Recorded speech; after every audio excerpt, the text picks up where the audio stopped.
मैं आपसे गुफ्तगू एक बहुत अहम मौजू पे करना चाहता हूँ। 2024 का इलेक्शन जो है ये हिंदुस्तान की तारीख़ का सबसे अहम और सबसे मुश्किल इलेक्शन होने जा रहा है। 1952 के इलेक्शन के बाद मैं समझता हूँ ये 24 का इलेक्शन है जो इस हिंदुस्तान की तारीख़ लिखेगा। 1947 में जब ये मुल्क बटा उस वक्त कुछ लोग इस मुल्क को छोड़ के चले गए और काफ़ी बड़ी तादाद उसने गांधी की आवाज़ पर, मौलाना आज़ाद और नेहरू और उस वक्त के काबरीन की आवाज़ पर अपनी किश्तियाँ जला दी, एक जिना को ठुकरा दिया और ये फ़ैसला हुआ। जो कैफियत 1947 में मुसलमानों की थी, आज 2024 में हम वहीं खड़े हैं। उस वक्त के काबरीन ने एक राय दी कि भाई तुम यहाँ आके रहो, हम साझी विरासत में रहेंगे। सन 52 का जो पहला इलेक्शन हुआ, नेहरू ने रेफरेंडम लिया कि इस मुल्क में सेकुलर हुकूमत रहेगी या हिंदू स्टेट बनेगी। उस वक्त की आवाम ने यह फ़ैसला किया और हिंदुस्तान के मुसलमानों को भी मसर्रत हुई कि उनका फ़ैसला सही था।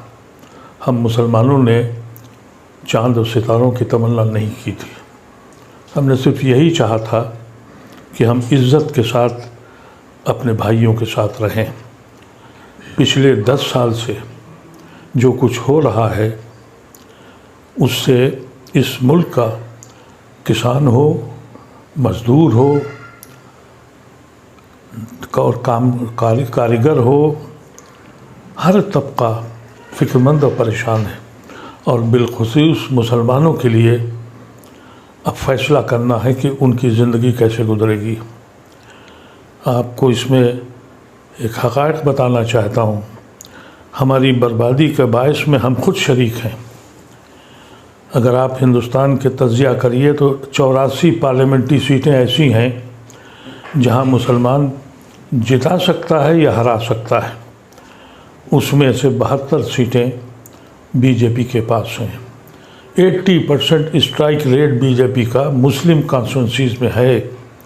किसको इल्ज़ाम दें, कभी सोचा है आपने? उसके बाद दूसरी स्ट्राइक रेट बीजेपी की उन स्टेट सीटों पर है जो रिज़र्व सीटें हैं। तो आज भी एक तबका है गैर मुस्लिमों का जो आपके साथ खड़ा है। ये जो गठबंधन हुआ उसकी वजह से हमारे पास सिर्फ 2 ऑप्शन रह गए। एक ऑप्शन ये है कि अगर हमें इस मुल्क को बचाना है और इस मुल्क से हमारा ताल्लुक़ यहाँ के आइन और संविधान से है, एक तबका खड़ा हुआ है कि हम संविधान बना बचाएंगे और दूसरा तबका ये कहता है कि हम संविधान बदलेंगे। इसमें हमारा क्या रोल है, इसको सोचने की ज़रूरत है। आजकल तरह तरीक़े की चीज़ें आ रही हैं। मैंने देखा कि कुछ लोग, मुसलमान इतना परेशान हो चुका है कि उसे मालूम है कि उसकी दरगाहें, उसकी खानकाहें, उसकी मसाजिदें, उसके कब्रिस्तान रोज़ छीने जा रहे हैं। यहाँ तक कि कोर्ट अब ये भी कह रहा है कि आप मदरसा बंद कर दीजिए, सेकुलर मुल्क है और ये ऐसा सेकुलर मुल्क है जहाँ पार्लियामेंट का इफ्तिताह होता है तो हवन किया जाता है। यहाँ शिव मंदिर जितने हैं वहाँ पढ़ाई की जाती है। जब ये हालात हो जाएं फिर भी हम नहीं जाग रहे हैं। मैं आपसे गुजारिश करता हूँ कि अगर आप इस वक्त भी बहक गए, क्योंकि बहकने वाले लोग हैं, अभी बहुत से वाया मीडिया पॉलिटिकल पार्टीज़ ने निकाले हैं, उनकी सहयोगियों के साथ जुड़ने जा रहे हैं। कहते हैं कि ये फला सहयोगी जो है उसके साथ हम जा रहे हैं, यानी मुस्लिम वोट को बांटने जा रहे हैं। ये बात कब आपकी समझ में आएगी कि वो इलाके जहां आप जिता सकते हैं और हरा सकते हैं। और 4 जून को इस मुल्क का फ़ैसला होगा और आपके मुस्तकबिल का फ़ैसला होगा। मैं आपसे मुतब्बिनाना ख्वाहिश करता हूँ, सोचना शुरू कीजिए। कभी सोचिए आप कि हम गुनहगार हैं या नहीं हैं, हम कहाँ खड़े हैं। कभी हम इनके भाइयों की हैसियत से हिंदुस्तान में रहते थे, आज उसी दर पे गुनहगारों की तरह बैठे हैं। सुबह और शाम हमको ये बताना पड़ता है कि हम देशभक्त हैं, देशद्रोही नहीं हैं। इतना सब होने के बाद भी मुसलमान सोच नहीं पा रहा है।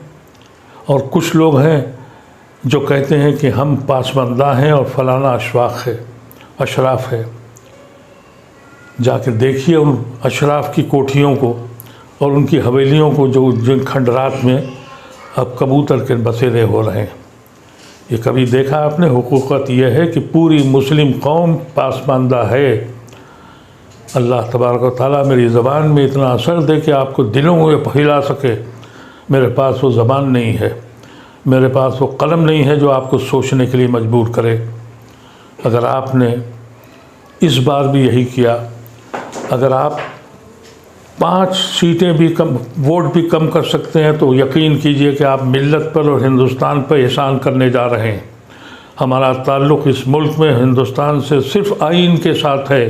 अगर आइन छीन गया, और जो छीना जा रहा है और एलानिया कहा जा रहा है, फिर भी समझ में नहीं आ रहा है। फिर भी कुछ लोग कहते ये हैं कि फलाने का वोट है, फलाने का वोट है। इस वक्त हमारे पास सिर्फ 2 ही ऑप्शन है। एक ऑप्शन ये है कि हम उन लोगों के साथ जाएं जिन्होंने आइन को बचाने की कोशिश की है, और उन लोगों की मुखालफत करें जिन्होंने हमें धोखा दिया है और जिन्होंने अपने मकसद के तहत जाके एनडीए के साथ गए हैं। इन लोगों को ख़ास तौर से आप अंदाज़ा कर लें कि इनके ख़िलाफ़ आप मुत्तहिद हो जाएं। अगर आप अपनी 84 सीटों में से 50 और 60 सीटें भी कम कर सकते हैं, तो ये मुल्क भी बच जाएगा और आप भी बच जाएंगे। अगर आपकी बात मेरी समझ में आ जाए तो खुदारा अपने साथियों से कहिए, उन तक पैगाम पहुंचाइए। यकीन कीजिए कि अगर आपने 5 वोट भी कम कर दिए तो ये कार खैर है, हमारा मुल्क बच जाएगा।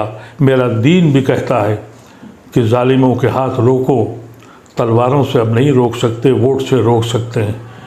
एक जालिम जिन्होंने इस मुल्क को, ज़मीन को जहन्नुम बना दिया, और हम अपने घरों पर बैठे हुए हैं। अब बैठने की ज़रूरत नहीं है।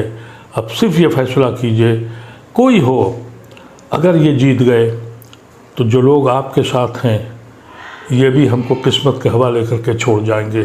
कितने छोड़ गए, कुछ तो दौलत की लालच में, कुछ खौफ की लालच में।